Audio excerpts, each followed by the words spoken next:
नमस्कार दोस्तों, उम्मीद है आप लोग अच्छे से होंगे। अगर आप इस चैनल पर नए हैं तो कृपया इस चैनल को सब्सक्राइब कर दें, बेल आइकन नोटिफिकेशन पर क्लिक कर दें और वीडियो को लाइक एंड शेयर जरूर कर दें ताकि समय समय पर आपके समक्ष और भी बेहतरीन वीडियोस बनाने का हमें मौका मिलता रहे। दोस्तों, माननीय सुप्रीम कोर्ट ने 10 अप्रैल 2023 को 16 जजमेंट्स हैं वो प्रोनाउंस की हैं और आइए हम इस वीडियो में जानने की कोशिश करते हैं, कुछ जजमेंट्स पे रोशनी डालते हैं और माननीय समझने की कोशिश करते हैं कि किस तरीके की जो जजमेंट्स है वो माननीय सुप्रीम कोर्ट ने प्रोनाउंस किया। पहली एक criminal appeal number 1025 to 1026 of 2023 जो कि स्पेशली पिटिशन क्रिमिनल अराइजेस हुई है 12794 टू 12795 ऑफ 2022। ये सेंट्रल ब्यूरो ऑफ इन्वेस्टिगेशन यहाँ पर अपीलेंट है वर्सेस रिस्पोंडेंट्स, और यहाँ पर रिस्पोंडेंट की जो क्वेश्चन पिटीशन है वो हाई कोर्ट ने अलाउ कर दी थी और जो चार्जेस और जो एफआईआर रजिस्टर्ड की गई थी उसको क्वैश कर दिया गया था।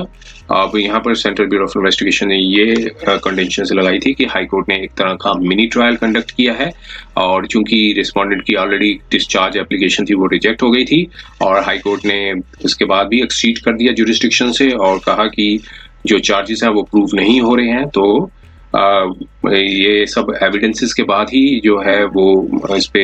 कुछ जो है और जो एडजुडिकेशन किया जा सकता है, क्योंकि अभी ना तो एविडेंसेस लीड किए थे प्रोसिक्यूशन ने, तो ये इस स्टेज पे क्वेश्चन करना जो है इलीगल है और यही माननीय सुप्रीम कोर्ट ने कंटेंशंस को एक्सेप्ट किया और कहा कि जो हाई कोर्ट ने एक तरह का मिनी ट्रायल किया है और इसलिए जो हाई कोर्ट के ऑर्डर को उन्होंने सेट असाइड कर दिया और वापस जो ट्रायल कोर्ट में जो ट्रायल था उसको रिस्टोर कर दिया। और आइए हम इसके थोड़े कंटेंट्स को समझ लेते हैं कि इस तरह की जजमेंट आई है और ये क्वेश्चन से पिटीशन से रिलेटेड है। इसमें देखिए जजमेंट एंड ऑर्डर था जो high court of Punjab and Haryana Chandigarh थी, जिसमें criminal miscellaneous petition number application number थी जो रेस्पोंडेंट ने फाइल की थी और कि जिसमें जो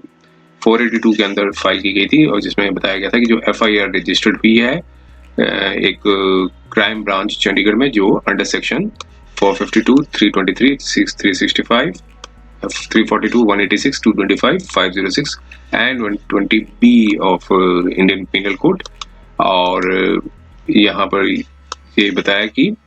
जो सब्सिक्वेंट प्रोसीडिंग्स थी और उस सबको क्वैश कर दिया गया था, उस पिटीशन को पिटीशन ने जो एफआईआर उसको क्वैश कर दिया था। अब यहाँ कंटेंशंस यही रखे कि सीबीआई की तरफ से जो काउंसिल अपेयर हुए उन्होंने ये कहा कि जो डायरेक्शंस इशू की थी हाई कोर्ट ने, जो बताया था कि जिसमें जो इन्वेस्टिगेशंस थी वो हैंड ओवर कर दी गई थी सीबीआई को और उसके बाद जो है एफआईआर जो रजिस्टर्ड हुई थी 29 अप्रैल 2020 को एट क्राइम ब्रांच चंडीगढ़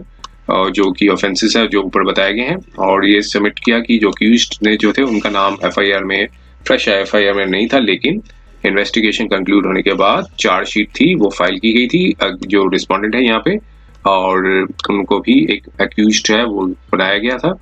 और फिर साथ में ये भी सबमिशंस दी थी कि इन जो रिस्पोंडेंट है और एक और दूसरे अक्यूज्ड है उन्होंने एक डिस्चार्ज एप्लीकेशन है ट्रायल कोर्ट में फाइल की थी जो कि मेरिट्स पे डिसमिस कर दी गई थी और उसके बाद जो इम्प्यून जजमेंट ऑर्डर था उसको 482 सीआरपीसी में चैलेंज किया गया था हाई कोर्ट में और कि for the question of criminal proceedings, और इस तरह का हाई कोर्ट ने अलाउ कर दी थी और हाई कोर्ट ने एक तरह का मिनी ट्रायल है वो कंडक्ट किया है। और एक फर्दर सबमिशंस दिए थे कि हाई कोर्ट ने जो जुरिस्डिक्शन उसे एक्सीड कर गए हैं क्योंकि एंटायर क्रिमिनल प्रोसीडिंग्स थी उसको क्वैश कर दिया है। और सर ये कोर्ट सबमिशंस दिए कि हाई कोर्ट ने ऑब्जर्व किया कि एलिगेशन और चार्जेस हैं वो प्रूफ नहीं हो रहे हैं अक्यूज्ड के ऊपर, इसलिए प्रोसिक्यूशन जो है मैलिशियस है। आपको यहाँ पर ये सबमिशंस दी कि ये stage of deciding the question petition की and the order pass by the learned trial court जिसमें डिस्चार्ज अक्यूज्ड को डिस्चार्ज करने से मतलब डिसअलाउ कर दिया था, रिफ्यूज कर दिया था कोर्ट ने, तो ऐसे में हाई कोर्ट को कंसिडर नहीं करना चाहिए था कि चार्जेस हैं वो प्रूफ नहीं हो रहे हैं क्योंकि डिस्चार्ज एप्लीकेशन ऑलरेडी डिसमिस हो गई थी और चार्जेस को प्रूफ करना जो है वो ट्रायल में किया जाएगा और जो भी एविडेंसेस है वो लीड किए जाएंगे। तो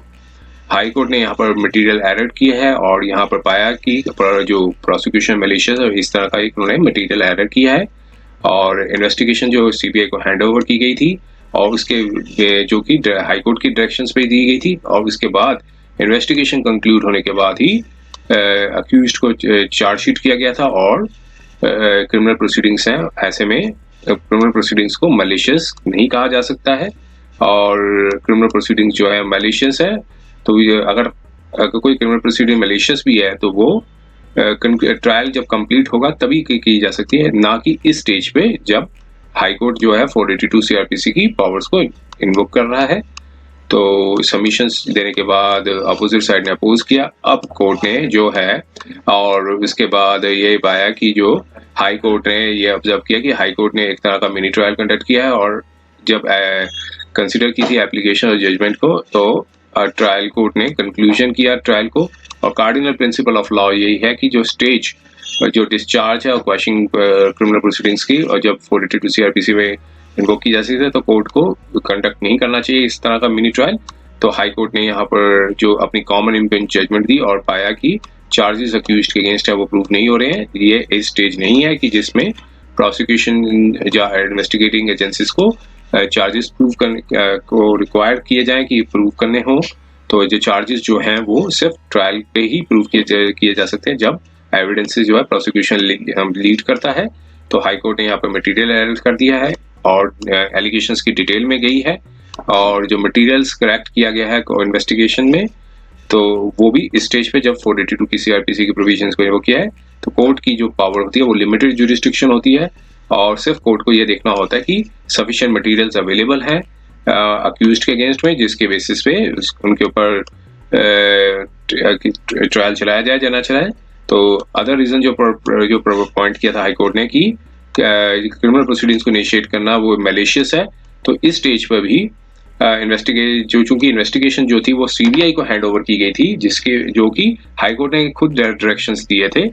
और जो ट्रायल और इन्वेस्टिगेशन कंक्लूड होने के बाद ही अक्यूज्ड पर्संस को चार्जशीटेड किया गया है। तो हाई कोर्ट ने यहाँ पर भी एरर कर दी है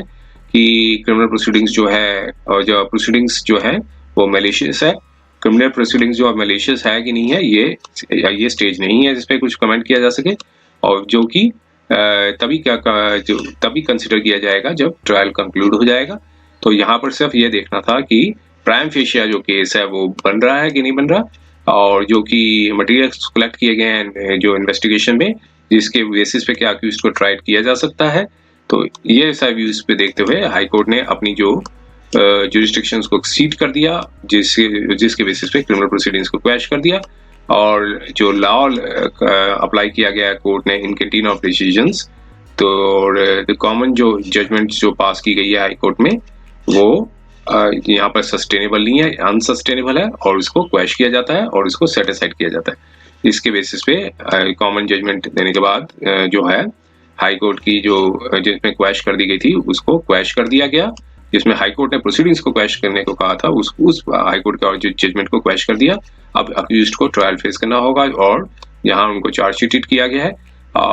सारे कंटेंशन और डिफेंसेस जो भी अवेलेबल होंगे रिस्पेक्टेड पार्टीज को, और दोनों पार्टीज के पास जो ऑप्शंस है ओपन होंगे, और उसको ट्रायल कोर्ट जो है वो कंसिडर करेगा और जो ट्रायल पे। और साथ में ये बताया कि जो एलिगेशंस थी वो एफआईआर की वो 2014 से है, ऑलरेडी 8 साल पास हो चुके हैं, इसलिए डायरेक्शन दी जाती है ट्रायल कोर्ट की कि वो ट्रायल को कंक्लूड करें नॉट लेटर देन 12 महीने के अंदर, जो है इस ऑर्डर के रिसीव होने के बाद ही वो अपना वो करें। तो ये 10 अप्रैल 2023 की आज जो जजमेंट है माननीय सुप्रीम कोर्ट ने दी है। तो उम्मीद है ये वीडियो आपको पसंद आया होगा। अगर ये वीडियो पसंद आया तो कृपया इस चैनल को सब्सक्राइब जरूर कर दें, बेल आइकन नोटिफिकेशन पर क्लिक कर दें, वीडियो को लाइक एंड शेयर जरूर कर दें, ताकि समय समय पर आपके समक्ष और भी बेहतरीन वीडियो बनाने का हमें मौका मिलता है। समय देने के लिए बहुत बहुत धन्यवाद।